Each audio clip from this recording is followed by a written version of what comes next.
ولم يكن له كفوا أحد أحمده سبحانه وتعالى وأشكره وأثني عليه ونكبره ونستهديه ونستغفره ونصلي ونسلم محمد صلى الله عليه وسلم وعلى آله وأصحابه ومن دعا بدعوته واقتدى بسنته إلى يوم لا ريب فيه. أعوذ بالله من الشيطان الرجيم. بسم الله الرحمن الرحيم. يا أيها الذين آمنوا اتقوا الله حق تقاته ولا تموتن إلا وأنتم مسلمون. رب اشرح لي صدري ويسر لي أمري واحلل عقدة من لساني يفقهوا قولي. Alhamdulillahirabbil alamin. Ibu-ibu, bapak-bapak yang dirahmati Allah Subhanahu wa taala. Pertama dan paling utama, mari senantiasa kita panjatkan puja serta syukur kehadirat Allah Subhanahu wa taala. Rabbi, Rabbukum, Rabbus samawati wal ard. Tuhanku, Tuhan kita semua dan Tuhannya alam semesta yang senantiasa melimpahkan nikmat dan karunia kepada kita semua sehingga kita masih diberikan izin oleh Allah untuk selalu beraktivitas, bekerja, beramal, beribadah di buminya Allah. Dan insya Allah dengan kerja, amal dan ibadah itu menjadi bekal kita menghadap Allah Subhanahu wa taala.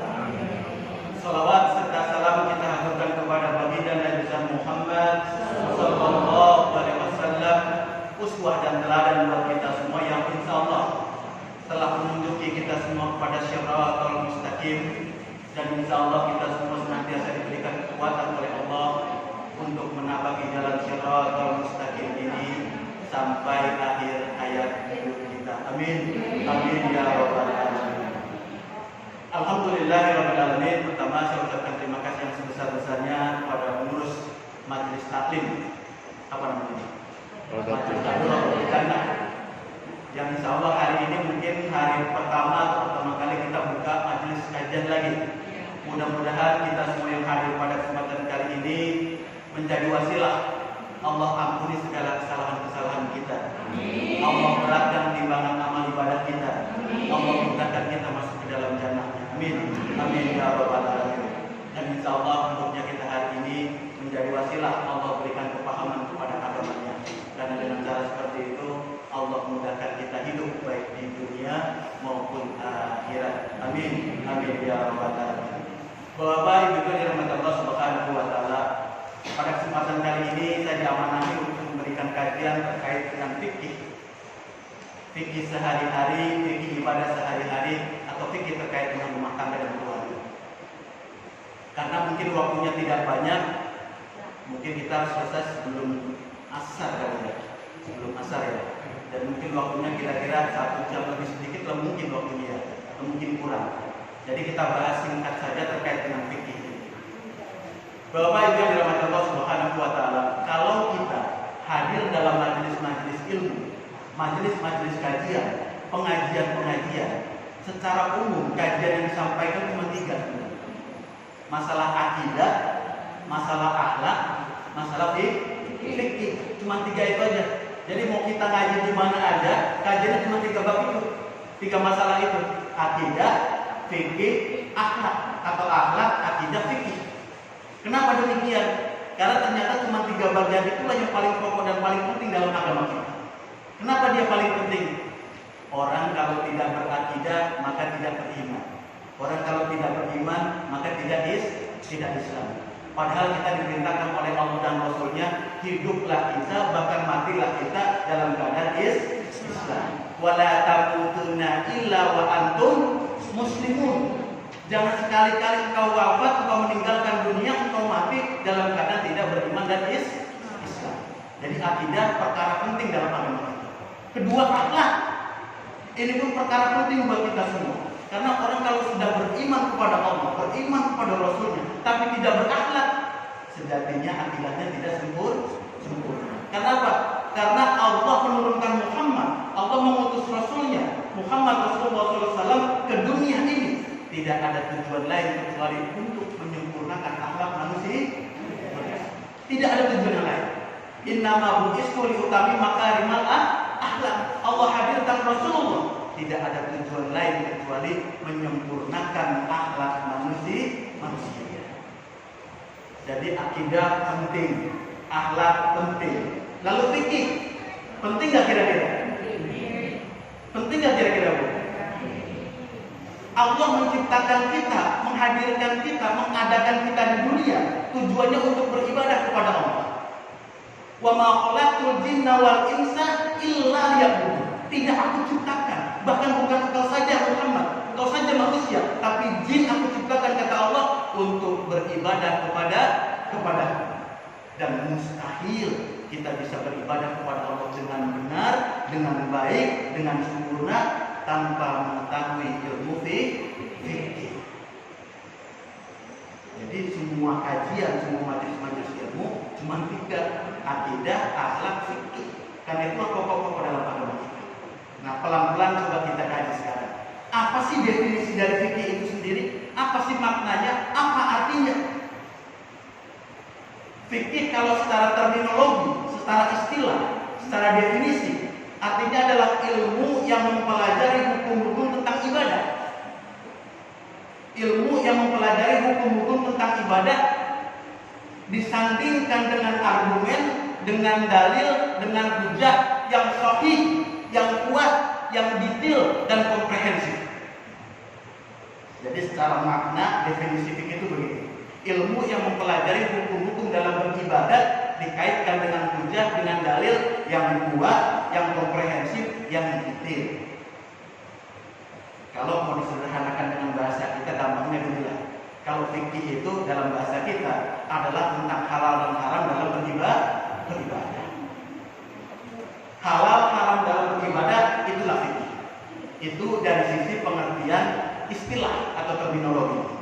Lalu dari istilah bahasa, dari lugha apa maknanya fikih itu sendiri? Ada yang tahu mungkin fikih artinya apa kira-kira? Fikih secara bahasa, fikih itu maknanya artinya apa kira-kira? Fikih, faqih adalah pengertian dari paham, memahami, mengilmui, mendalami. Itu makna dari fikih. Seperti yang Rasul pernah ajarkan dalam hadisnya, wa may yuridillahu bihi khairan yufaqihu fid-din. Perhatikan, Rasul pernah menyebutkan kata fikih dalam hadisnya yang berbunyi may yuridillahu bihi khairan yufaqihu fid-din. Kalau Allah ingin berikan kebaikan kepada manusia, kalau Allah ingin berikan keutamaan kepada manusia, Allah berikan kemuliaan kepada manusia, maka Allah berikan kefakihan, kefikihan tentang masalah agama Islam. Diperhatikan. Jadi kalau Allah ingin berikan kemuliaan buat kita semua, Allah nggak berikan harta, nggak berikan jabatan, nggak berikan materi, nggak berikan uang. Kalau Allah ingin muliakan seseorang hambanya, maka difakihkan dia tentang agama Islam. Diberikan pemahaman tentang Islam itu apa, adilul Islam itu apa. Maka orang yang paham tentang al-Islam, maka bahagia dia, mulia dia, tinggi derajatnya di sisi Allah Subhanahu wa taala. Jadi ketika kita paham masalah fikih, maka sejatinya Allah pengen berikan kebaikan buat kita semua. Karena dengan fikih yang sempurna ada pada diri kita, kita bisa beribadah secara sempurna kepada Allah. Namun makna paham di sini bukan cuma sekedar paham, benar-benar dia paham mendalam sampai bisa memutuskan ibadah ini halal atau haram. Bukan cuma sekedar paham. Jadi kalau coba saya bikin perumpamaan atau bikin analogi, saya sering sampaikan seperti ibaratnya kalau kita punya handphone. Mungkin kita pernah ngalami di tahun-tahun 90-an. Handphone zaman dulu yang keluar rata-rata mereknya Nokia sama Motorola. Dan basisnya itu, ada yang tahu basisnya? Basis sistemnya itu GSM, Global System for Mobile Communication. Jadi artinya itu cuma alat untuk berkomunikasi secara bergerak. Kalau andai kata ada dua orang, A dengan B lah kira-kira begitu. Yang A punya handphone GSM, GSM dulu bisa dibuat apa kira-kira? Keutamaan alat itu untuk komunikasi, untuk telepon, dan paling canggih SMS. Udah titik sampai situ doang. Tapi zaman sekarang basisnya Android. Orang pakai smartphone bisa buat apa kira-kira? Bisa buat WA, bisa buat video call, bisa buat TikTok, masalah. Bisa buat nonton film, ya kan? Bisa buat ngitung sebagai kalkulator. Bahkan kalau mati lampu bisa jadi senter, ya Bu. Apa aja bisa. Jadi ada dua orang, yang satu orang punya handphone GSM, yang kedua dia punya handphone smartphone. Ketika ditanya, apa sih handphone itu? Apa sih pengertian handphone itu? Maka yang jawab yang B, yang dua, orang kedua. Apa kata dia? Handphone itu alat komunikasi dan sekaligus bisa untuk video call, WhatsApp, nonton film, ngitung-ngitung pakai kalkulator, atau mungkin selfie. Kata orang yang pertama sih kata dia itu, kamu so tahu. Namanya handphone itu kan dari kata-kata hand sama phone. Artinya apa? Ini tangan, ini telepon. Jadi telepon genggam, yang fungsinya buat telepon, paling canggih buat SMS. Kalau mau buat selfie mau pakai kamera kata dia. Kalau mau ngitung masalah uang mau pakai kalkulator. Kalau mau nonton film atau bioskop kata dia. Gitu. Antara A dengan B mana yang benar kira-kira? Dua-duanya benar. Yang paling benar mana? Yang paling benar antara keduanya. Dua-duanya benar, gak ada yang paling benar, sama-sama benar. Begitulah fikih. Nanti kalau di masyarakat kita ketemu, kok si A menjalankan begini, si B jalankan begini, begitulah kondisinya. Karena beda jalannya, gitu. Banyak perbedaan, dan itu dibolehkan. Gitu. Bahkan kata Ibnu Taimiyah, al-ikhtilaf bani ummati Muhammad rahmah. Perhatikan, Ibnu Taimiyah pernah berkata begitu. Ikhtilaf bani ummati Muhammad rahmah. Sesungguhnya perbedaan pendapat di antara umat Muhammad itu sebagai rahmah, sebagai kebaikan, sebagai kasih sayangnya Allah kepada kita semua. Jadi nanti kalau bicara masalah fikih, kita bertemu perbedaan-perbedaan, begitulah adanya. Dan itu boleh, bahkan menjadi rahmat buat kita. Jadi jangan sekali-kali kalau bicara masalah fikih, mudah kita merasa paling benar sendiri, mudah kita menyalahkan orang lain. Karena itu masalah fikih. Kalau bicara masalah akidah, saklek. Hitam, putih, benar-benar, salah. Tapi kalau fikih nggak bisa benar. Nanti kita akan uraikan lebih dalam kenapa bisa begitu. Jadi ketika bicara masalah fikih ada perbedaan, memang begitulah adanya. Jadi ketika bicara masalah fikih itu pemahaman yang dalam tentang segala sesuatu sehingga bisa memutuskan ini ibadah halal atau haram. Sampai sini bisa dipahami ya?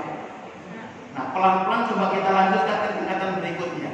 Apakah di zaman Rasulullah pun terjadi perbedaan pendapat masalah fikih? Apakah di zaman para sahabat juga terjadi banyak perbedaan pendapat semacam ini? Saya pernah ketemu dengan jamaah gitu. Karena mungkin masyarakat sering gesekan dengan orang lain. Kalau sholat dia begini, dia begitu, akhirnya saling salah-salahan. Dia pernah berpikir begini, enak kali ya kalau kita hidup di zaman Rasul. Kalau ada perbedaan tinggal tanya Rasul. Ya Rasul kalau begini bagaimana pendapatnya? Ada perselisihan, ada beda pendapat, tinggal tanya kepada Rasul. Pernah merasa gitu nggak Bu kira-kira kita? Kadang ada sholat pakai kunut, pakai enggak, rame gitu kan. Ada yang tahiyatnya begini, ada yang diam, selisih paham gitu kan. Pernah nggak begitu? Kita pernah nggak merasa enak kali ya kalau hidup di zaman Rasulullah? Rasul ada, kalau kita punya perbedaan tinggal tanya kepada Rasulullah. Pernah nggak merasa gitu? Belum tentu mudah, belum tentu enak buat kita. Iya, kalau kita dihidupkan oleh Allah di zaman Rasulullah, lalu berteman dengan Abu Bakar, Umar, Utsman, Ali. Kalau kita berteman dengan Abu Jahal, Abu Lahab, kira-kira gimana? Bukannya mendapatkan ilmu, malah bisa jadi kita bermaksiat kepada Allah dan Rasul. Jadi belum tentu hidup di zaman Rasulullah mudah buat kita. Dan zaman itu pun sudah ada perbedaan. Saya berikan beberapa contoh perbedaan yang sudah ada dari zaman Rasul. Pernah suatu ketika Rasul selesai perang Khandaq. Perang Khandaq itu perang apa? Khandaq itu parit. Jadi selesai perang Khandaq, perang parit, Rasul pulang dengan para sahabatnya ke rumah. Baru sampai di rumah, sebagian sampai di rumah, sebagian belum sampai di rumah. Baju perang belum ditaruh, senjata belum diletakkan. Datang Jibril kepada Rasulullah. Jibril menyampaikan perintah Allah. Apa perintahnya? Wahai Muhammad, engkau diperintahkan sekarang juga pergi ke Bani Quraisyah, karena Bani itu telah berkhianat terhadap perjanjian. Jadi baru selesai perang, baru sampai rumah, malah sebagian sahabat belum sampai rumah, masih di jalan. Udah datang perintah dari Allah melalui Jibril agar Muhammad dan pengikutnya pergi lagi ke Bani Quraisyah. Maka Rasul pun keluar dari rumahnya menuju masjid, dipanggillah para sahabatnya, semua pasukannya dipanggil oleh Rasulullah. Kata Rasulullah, wahai sahabat-sahabatku, Jibril datang perintahkan kepada kita untuk apa? Berangkat ke Bani Quraisyah. Maka walaupun letih belum hilang, capek belum hilang, mereka tetap samina wa taat terhadap perintah Allah dan Rasul. Mereka siapkan perbekalan untuk pergi menuju Bani Quraisyah. Sebelum berangkat, Rasul berpesan kepada pasukannya. Apa pesan Rasulullah? Wahai pasukanku, wahai sahabatku, cepat kalian berangkat dari Madinah menuju Quraisyah, karena waktunya terbatas. Dan ingat pesanku, kata Rasulullah, jangan sekali-kali engkau sholat asar sebelum sampai Bani Quraisyah. Pesan Rasul begitu. Cepat kalian berangkat, tapi jangan sekali-kali sholat asar sebelum sampai Bani Quraisyah. Lalu berangkatlah para sahabat ini menuju Bani Quraisyah dengan pasukan lengkap. Di tengah jalan ternyata masuk waktu asar. Azan berkumandang, Allahu Akbar, Allahu Akbar. Maka terjadi perbedaan pendapat. Satu kelompok mengatakan, aku ingat pesan Rasulullah, jangan sekali-kali engkau sholat sampai engkau tiba di Bani Quraisyah. Maka kami melanjutkan perjalanan agar sholatnya tetap di Bani Quraisyah. Satu kelompok jalan. Satu kelompok berhenti di tempat. Dia berkata, sesungguhnya Rasulullah perintahkan kepada kita untuk buru-buru sampai Quraisyah. Tapi kalau sholat waktunya masuk, maka seabul-abul ibadah adalah tepat waktu. Maka kami berhenti sebentar, lalu sholat di tengah jalan. Perhatikan, satu perintah, dua tafsir. Yang satu terus berangkat ke Bani Quraisyah, yang satu lagi berhenti di tengah jalan melaksanakan sholat asar. Sampailah peristiwa itu selesai, dikabarkan kepada Rasulullah, ya Rasulullah, ketika dalam perjalanan kami berselisih pendapat. Satu kelompok melaksanakan sholat di tengah jalan, satu kelompok tidak melaksanakan tapi sholat di Bani Quraisyah. Mana yang benar ya Rasulullah? Apa kata Rasulullah? Keduanya benar. Perhatikan, ini masalah besar loh, perbedaan waktu untuk sholat. Padahal kita sama-sama tahu sholat tepat waktu itu paling afdal dalam Islam, nggak boleh ditunda-tunda.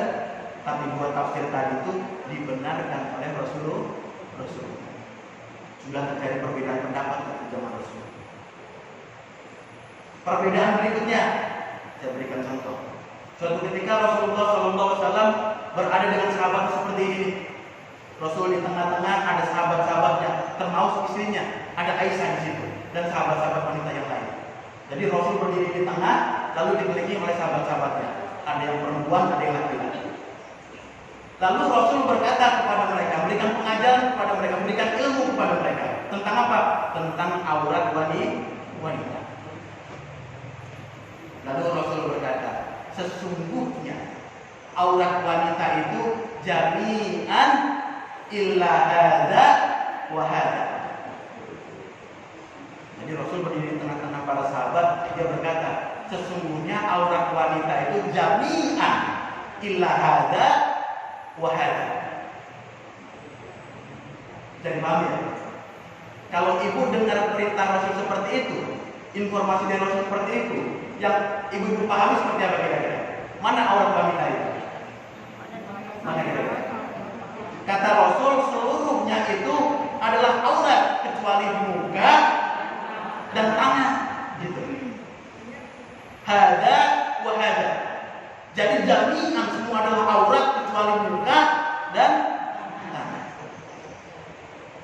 Maka aurat bagi wanita mana kira-kira? Yang mana kira-kira? Semua kecuali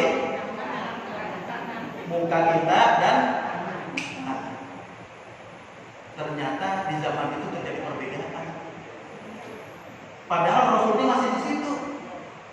Tapi sahabat sudah beda menafsirkan yang disampaikan oleh Rasulullah SAW. Karena ketika dia menyampaikan itu, Rasul menyampaikan itu, sahabat dirinya muter, gitu. Jadi ada sebagian memahami semua adalah aurat bagi wanita ila hada. Yang ini nggak ada perselisihan, semua sepakat sama. Ini bukan aurat. Tapi ketika bicara masalah hada, mereka berselisih paham. Mereka beda pendapat. Yang ada di depan Rasulullah, ketika Rasul angkat seperti ini, dia memahami yang ini bukan aurat, tapi yang ini aurat yang ada di depan Rasul. Gitu. Jadi ini semua sepakat, yang mau di depan, mau di belakang, mau di samping, semua sepakat muka adalah muka adalah bukan aurat. Tapi ketika bicara masalah tangan ini, yang di depan berpendapat, yang dianggap bukan aurat itu yang telapak tangan, tapi kalau punggungnya dianggap masih bagian dari aurat. Yang di belakang punya pendapat berbeda, mukanya tetap sama, sepakat ini bukan aurat. Tapi ketika dianggap seperti ini, yang belakang berpendapat telapaknya itu bukan aurat, maka depannya pun bukan aurat. Jadi boleh lengan ini enggak ditutup. Bisa dipahami ya? Bisa dipahami ya? Jadi sudah ada perbedaan di zaman Rasulullah. Karena beda penafsiran. Betul. Bahkan sekalipun nanti ada orang menambahkan dengan sadar, itu ikhtiar dia, usaha dia untuk lebih menjaga dirinya. Gitu. Coba kalau kita tanya nih, ada kan dari ulama-ulama kalangan Imam Syafi'i, ketika orang sholat bergerak 3 kali itu dianggap Padahal kalau dicari hadis yang sakit merujuk ke sana, nggak ketemu. Kenapa berpendapat begitu? Untuk menjaga kekhusyuan kita dalam sholat. Susunya itu kan wajib buat kita, harus buat kita. Ketika kita sholat nggak khusyuk, bisa jadi tertolak ibadah sholat kita. Maka khusyuk itu dijaga dengan cara apa? Jangan sampai kebanyakan gerak. Itu istihad, dan itu boleh. Gitu. Jadi ketika bicara masalah perbedaan di zaman Rasulullah sudah terjadi, bukan cuma sekarang. Gitu. Maka tidak boleh kalau kita paham dalam satu paham memaksakan paham kita kepada orang lain. Lalu bagaimana mensikapi perbedaan itu? Jadi selama orang itu masih bertuhankan kepada Allah, nabinya adalah Muhammad, kitabnya adalah Al-Quran, kitabnya ke Mekah, Baitullah, maka tidak ada alasan kita merasa kita paling benar. Tidak ada ruang buat kita untuk menyalahkan orang lain kalau ini tidak benar. Karena ini masalah fikih. Ini masalah fikih, bukan masalah akidah. Bahkan kalau kita bicara masalah hukum dalam ibadah, fikih, kita mengenal ada 4 mazhab kan ya. Syafi'i, Hanafi, Maliki, ya kan? Semua itu punya cara masing-masing. Mazhab itu artinya adalah jalan. Perhatikan, mazhab itu artinya adalah jalan. Jalan yang ditempuh untuk melaksanakan ibadah. Dan tiap orang bisa beda-beda.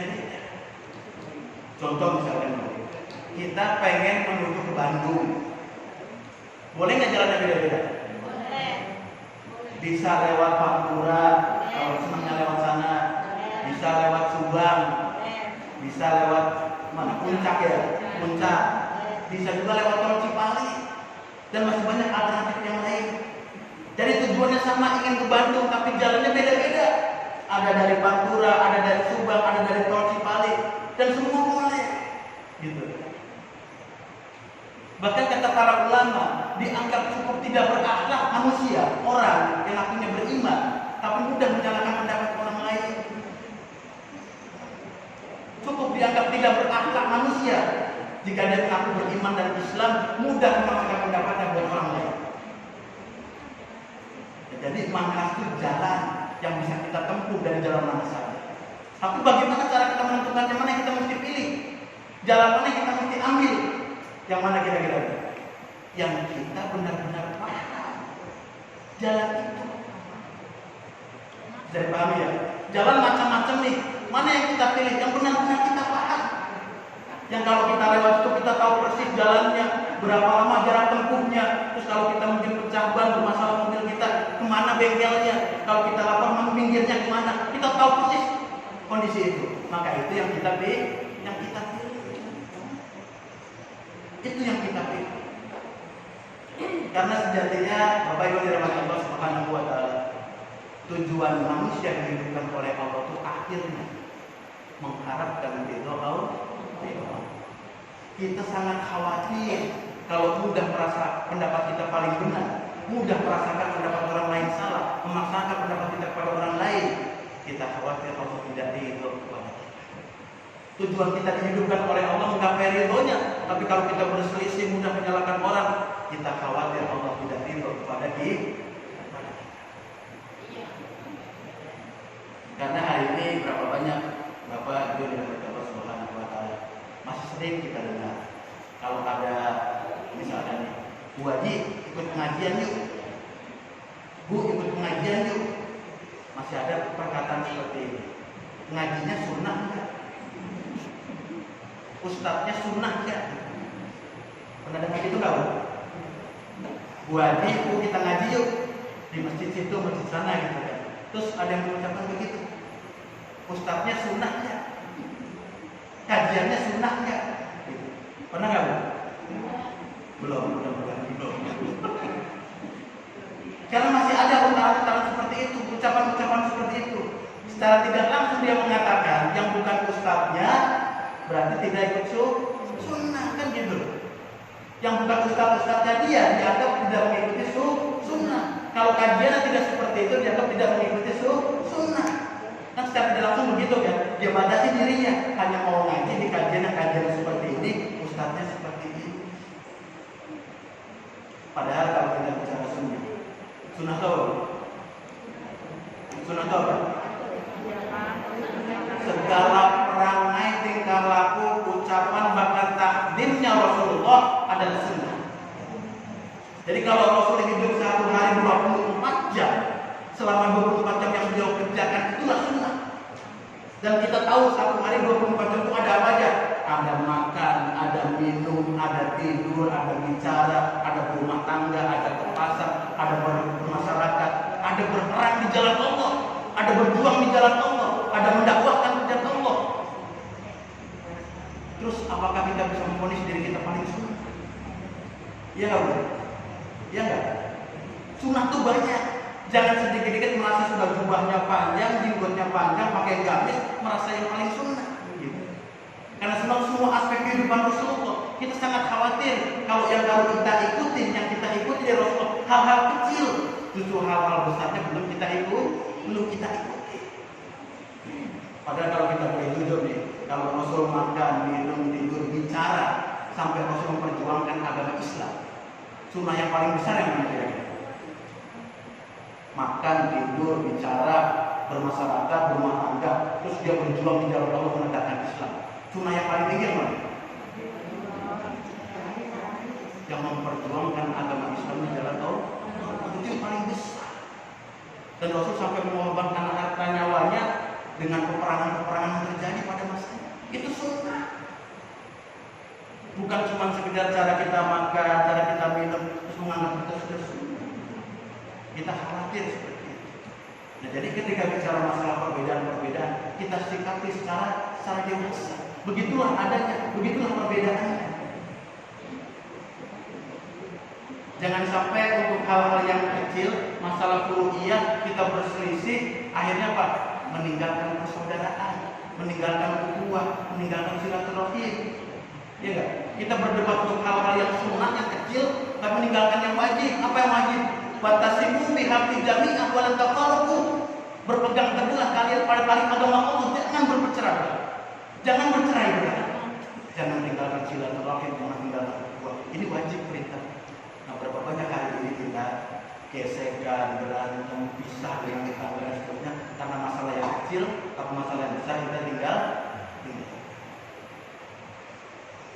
Coba pelan-pelan kita kaji fikih-fikih terkait dengan ibadah yang kita lakukan sehari-hari. Ini karena waktunya singkat, mungkin nggak bisa sampai detail ya. Ini mungkin baru kayak semacam pembukaan lah tentang kajian masalah fikih. Kita coba kaji pelan-pelan terkait ibadah-ibadah yang umum buat kita. Ibadah yang umum itu yang paling mudah kita tengarai adalah ibadah dari rukun Islam. Rukun Islam ada berapa? Ada 5. Apa pertama?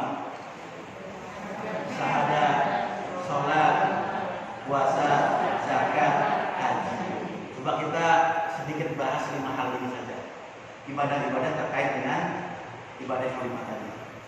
Pertama, syahadat. Orang kalau ingin masuk ke dalam Islam mengucapkan kalimat asyhadu an la ilaha illallah wa asyhadu anna Muhammadan abduhu wa rasuluh. Buat laki-laki dan buat perempuan tidak ada perbedaan ucapan, tidak ada perbedaan lafaz, semua sama ucapannya. Ucapannya asyhadu an la ilaha illallah wa asyhadu anna Muhammadan abduhu wa rasuluh. Perbedaannya hanya ketika wanita dan laki-laki. Rasul ketika yang bersyahadah adalah laki-laki, dia melaksanakan dengan cara musafahah, berjabat tangan. Jadi sebelum mengucapkan itu berjabat tangan terlebih dahulu, lalu mengucapkan asyhadu an la ilaha illallah wa asyhadu anna Muhammadan abduhu wa rasuluh. Kalau perempuan, Rasul belum pernah tersentuh sepanjang hidupnya dengan bukan mahram. Jadi nggak pernah dia berjabat tangan perempuan walaupun akan masuk dalam Islam. Yang pertama tuh terkait dengan syahadat. Yang kedua, cepat saja. Yang kedua terkait dengan sholat. Terkait dengan sholat. Apa perbedaan dasar laki-laki dengan perempuan dalam sholat? Tentu sholatnya sama, sehari 5 kali 17 rakaat, bacaannya pun tidak ada perbedaan. Hanya kadang-kadang wanita 1 bulan ada masanya istirahat off sholat kali. Di antara 5 sampai 7 harian lah kira-kira begitu, 7 hari lah dia istirahat untuk melaksanakan sholat. Hanya itu perbedaannya. Jadi hati-hati nanti kalau suami kita, anak kita laki-laki 7 hari nggak sholat, berarti apa? Karena kalau perbedaan semua wajib melaksanakan sholat sehari 5 kali 17 rakaat. Maka lihatin anak kita, lihatin suami kita, jangan sampai bolong sholatnya. Yang boleh bolong ibu-ibu. Bapak harus full melaksanakan sholat. Kemudian yang beda lagi antara perempuan dan laki-laki dalam sholat. Pernah dengar hadis begini nggak? Sebaik-baik sholat bagi laki-laki, bagi pria adalah di masjid. Sebaik-baik sholat bagi wanita adalah di rumah. Benar nggak? Benar nggak hadisnya? Benar nggak hadisnya? Benar hadisnya. Tapi apakah laki-laki seperti itu menjalankannya? Seperti itu nggak kira-kira? Kalau seabdol wanita ketika sholat dia di rumah, tapi laki-laki harus ke masjid. Maka tadi saya bilang fikih itu ilmu yang mempelajari tentang hukum-hukum dalam ibadah dengan dalil yang sahih, terperinci dan komprehensif menyeluruh. Jadi nggak bisa cuma menggunakan 1-2 hadis, 1-2 ayat untuk menjadikan dalil. Harus dikumpulkan semua materi-materi itu, lalu disimpulkan arahnya seperti apa. Maka kalau kita kumpulkan nanti hadis-hadis yang lain, ayat-ayat yang lain terkait masalah sholat laki-laki dan perempuan, maka kita temukan benang merahnya. Jadi apakah benar kalau sholatnya laki-laki harus di rumah, harus di masjid, sedangkan perempuan harus di rumah? Begitu nggak kira-kira? Harus begitu nggak? Ternyata kalau kita melihat sirah Rasulullah SAW, ketika di Madinah, rumah Rasul itu hampir berdempetan dengan Masjid Nabawi. Bahkan sekarang tuh ada di dalam rumah, ada dalamnya nambah. Zaman Rasulullah itu ada 3 pintu yang dibikin oleh Rasulullah untuk jamaah masuk ke masjid untuk melaksanakan sholat. Di zaman Umar bin Khattab ditambah lagi 3 pintu, jadi 6 pintu semua. Di antara pintu-pintu itu namanya apa ya? Ada pintu Babul Rahmah, Babul Salam, Babul Jibril, ada yang namanya Babul Nisa. Tahu maksudnya? Kenapa disebut oleh Rasul namanya Babul Nisa? Pintu bagi wanita. Karena zaman dulu sudah banyak wanita-wanita itu pergi sholat ke masjid berjamaah. Lewatnya mana? Pintu Babul Nisa. Gitu. Lewatnya dari pintu itu. Dia masuk dari pintu itu sholat berjamaah di Masjid Nabawi. Dan Rasul dulu pernah berkata juga, kata Rasulullah, ketika selesai sholat berjamaah dengan para sahabat, Rasul berkata, sebaik-baik shaf bagi laki-laki adalah di depan, dan sebaik-baik shaf wanita adalah di belakang. Itu Rasul menyampaikan hadis itu selesai sholat berjamaah dengan para sahabat. Itu artinya apa? Perempuan boleh sholat berjamaah di masjid. Kata Rasul, sebaik-baik shaf bagi laki-laki di depan, sebaik-baik shaf bagi perempuan di belakang. Itu pertanda kuat kalau zaman dahulu, zaman Rasul, para sahabat sudah sholat berjamaah di masjid bersama kaum laki-laki. Bahkan Rasul pernah menyebutkan dalam satu hadisnya, selesai sholat berjamaah selesai, Rasul berkata, wahai sahabatku yang ada di shaf paling depan, yang di depan masih laki-laki kan, jangan kalian berdiri, jangan kalian pulang, jangan kalian keluar sampai shaf yang paling belakang wanita selesai keluar terlebih dahulu, agar tidak terjadi ikhtilaf, percampuran. Kalau keluar bareng ketemu di pintu amprukan gitu. Kata Rasul, kalian jangan keluar dulu, jangan berdiri dulu, jangan pulang dulu, tunggu sampai shaf yang paling di belakang keluar semua, maksudnya wanita. Nah, itu sebagai pertanda kalau dahulu pun wanita sholat berjamaah bersama dengan Rasulullah di masjid. Jadi wanita dengan pria tidak ada perbedaan dalam sholat, termasuk tempatnya pun demikian. Mau perempuan mau laki-laki boleh sholat di masjid. Tapi buat wanita ada syarat dan ketentuan yang berlaku. Ada syarat dan ketentuan yang berlaku. Apa syaratnya? Ini ibu juga mesti paham itu. Kalau berangkat ke masjid ada 2 syaratnya. 1, mendapatkan izin dari suami. Tentu izinnya nggak secara 5 hari juga. Kalau udah pernah disepakatin, boleh bu berangkat ke masjid, udah berarti diizinkan gitu kan. Jadi bisa tiap hari, tiap waktu berangkat ke masjid. Jadi pertama izin dari suami. Jadi yang belum pernah izin, coba izin dulu. Coba minta izin dulu kepada suami, diizinkan tidak. Yang kedua, lihat situasinya, menimbulkan fitnah atau tidak. Menimbulkan fitnah atau tidak. Kalau kita lihat di Palestina, rata-rata kaum akhwatnya, ibu-ibunya semua sholat dulu. Karena kondisinya kondisi darurat bisa menjadi fitnah. Jadi lihat situasi dan kondisinya. Bagi wanita minta izin kepada suami, lalu juga dan sampai ada fitnah. Itu terkait dengan sholat. Jadi tadi syahadah sudah, sholat sudah, ini cepat saja karena waktunya nggak cukup ya. Yang ketiga, puasa. Puasa kalau Ramadan puasa tidak ada perbedaan laki-laki dan perempuan. Bedanya ketika perempuan puasa ada masa cutinya. Seperti sholat tadi itu kira-kira 7 hari tadi. Nah, lalu kapan kita mesti mengqadha Ramadan kita yang ketinggalan ini? Kapan waktunya? Yang paling afdal bulan Syawal. Jadi jangan punya bayangan, punya planning untuk mengqadha di bulan lain. Karena kita nggak tahu umur kita sampai kapan. Karena habis Ramadan Syawal, maka bulan paling dekatnya adalah Syawal. Maka laksanakan puasa Ramadan yang tertinggal, baru diteruskan dengan 6 hari di bulan Syawal. Memang kedudukan 6 hari di bulan Syawal itu kalau kita laksanakan, itu laksana kita puasa selama 1 tahun.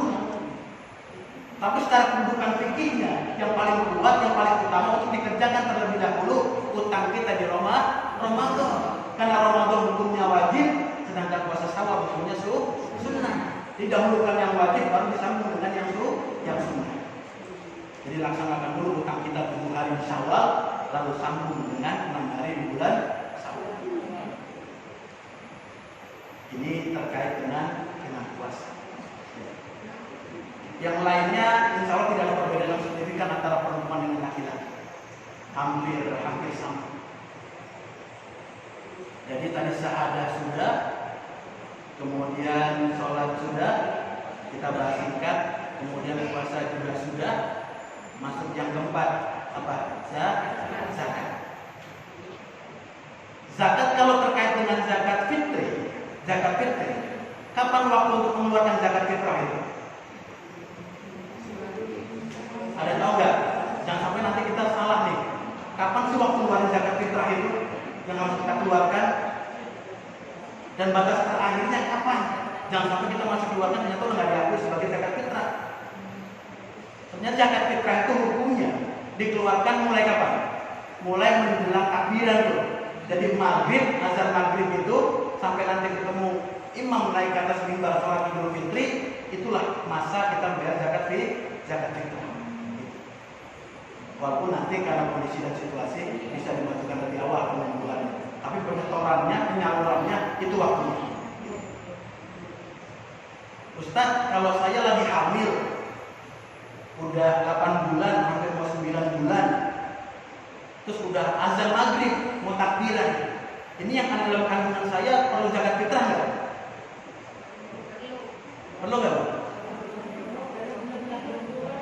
Azan maghrib berkumandang, terus isya, takbiran, belum naik ke atas mimbar tuh khotib, kita lagi hamil 8,5 bulan atau 9 bulan. Ini jabah bayi yang di perut saya, wajib nggak punya zakat fitrah?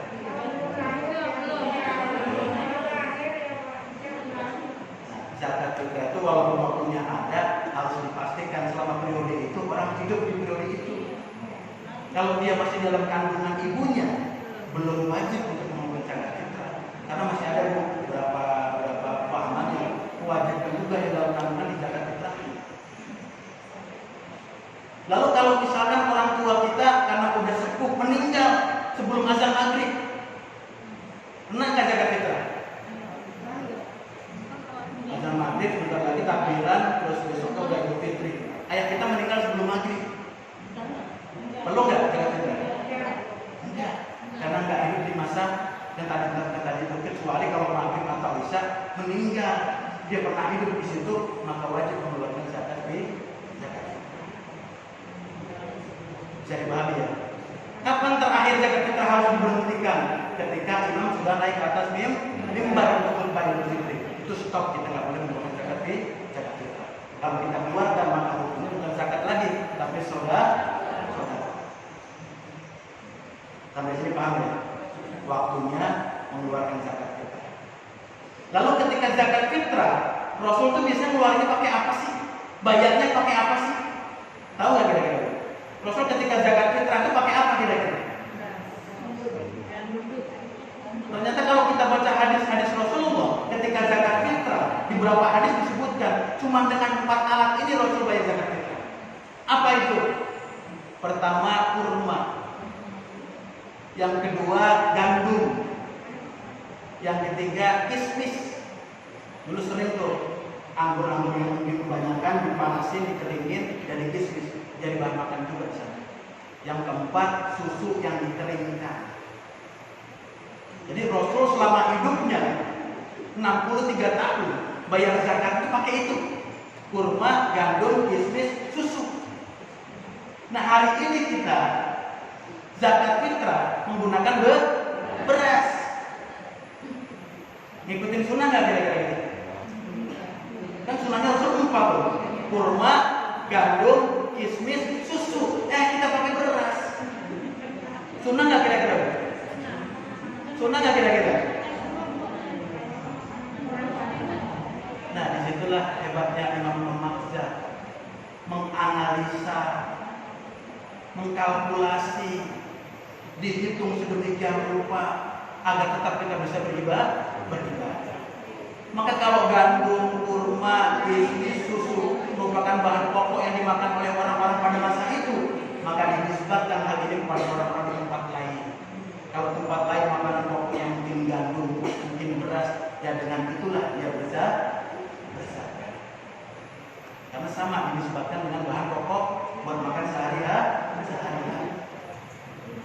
Karena andai kata nih, kita saklek ngikutin yang dijalankan oleh Rasulullah dengan gandum, dengan kurma, dengan kismis, dengan susu, susah nggak kita zakat fitrah kira-kira?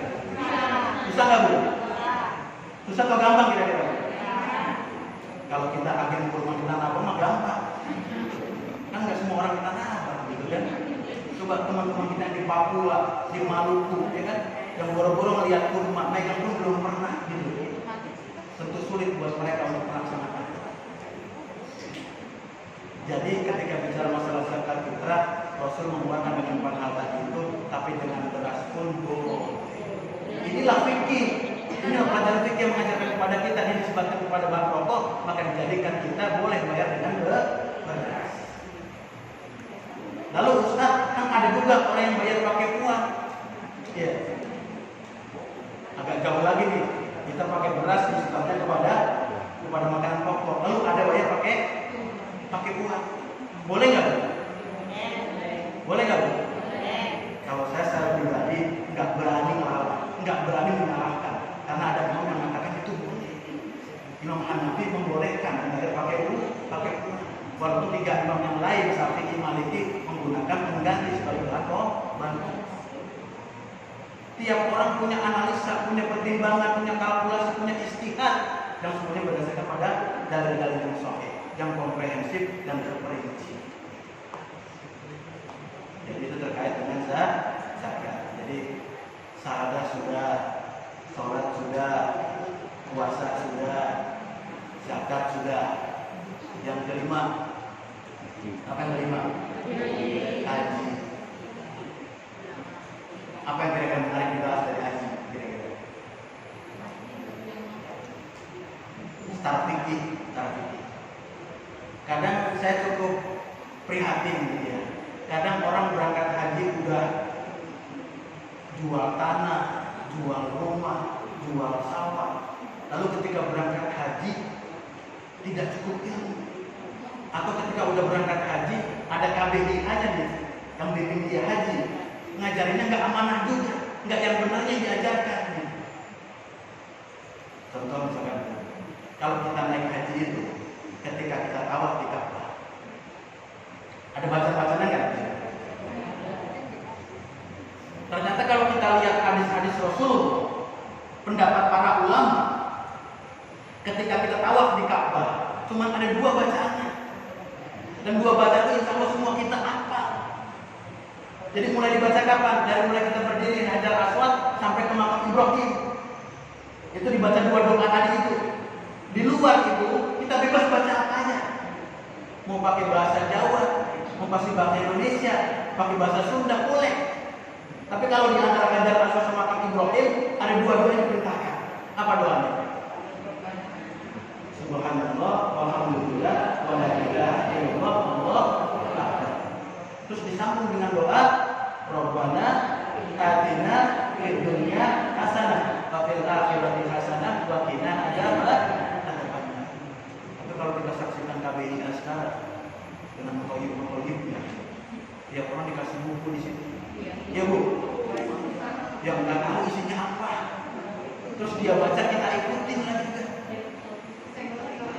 Kadang-kadang bikin kita nggak konsentrasi. Padahal kita tahu itu lagi ibadah. Dan ada 2 penting doa yang harus kita panjatkan 2 kali. Terus kemudian doa apa lagi? Sesuai kebutuhan kita masing-masing. Kita butuh mungkin anak kita belum nikah, kita doa nih. Anak kita mungkin lagi sakit, keluarga kita lagi sakit, kita berdoa sesuai dengan kebutuhan kita. Nah, itu berapa banyak waktu kita habis ngikutin sesuatu tidak mengikuti sunnah, nggak diajarkan oleh Rasulullah. Rasul cuma mengajarkan 2 doa itu, tapi ketika kita tawaf banyak hal yang kita baca di situ. Itu terkait dengan Rasul ketika haji berapa kali Bu? Sepanjang hidup Rasulullah berapa kali beliau haji? Lalu berapa kali beliau umrah? Ternyata Rasul 4 kali dia melaksanakan umrah, 1 kali haji. Nah hari ini kita dibalik, ya Bu. Karena kelebihan rezeki, banyak uang, haji 4 kali 5 kali. Bahkan umurnya lupa. Jadi kami ikutin sunnah Rasul 1 kali haji, 4 kali umrah. Maka kalau lihat kondisi sekarang nih, kita bayar haji misalnya tahun ini 2021, berangkatnya kapan kira-kira? Berangkatnya kapan kita? Berapa tahun lagi kira-kira? 40. Itu masih hidup nggak kira-kira kita ya? 2001 sampai 20 tahun gitu. Maka dengan kondisi seperti ini, para ulama mengajarkan umrah dulu, nggak apa-apa, umrah dulu. Nanti ketika umrah, panjatkan doa kepada Allah, ya Allah mudahkan aku naik haji, mudahkan aku berangkat haji. Mudah-mudahan Allah berikan kemudahan. Karena kalau melihat masa tunggunya, masa tenggangnya, Masya Allah, kita nggak bisa garansi lagi dengan kondisi kesehatan seperti ini. Gitu. 20 tahun harus menunggu. Daftarnya udah umur 50, daftarnya umur 50, dapat 20 tahun kemudian. Mau berapa kira-kira? Padahal rata-rata umur umat berapa? 3. 60, 63, 65. Jadi itu berapa hal terkait dengan fikih tentang haji. Satu hal lagi yang pengen saya sampaikan terkait dengan haji, ibadah haji. Ketika kita tawaf di Ka'bah, ya, boleh nggak bersentuhan dengan suami kita? Boleh nggak? Dan ada hadis yang mengatakan kalau wanita dengan laki-laki bersentuhan suami istri maka batal.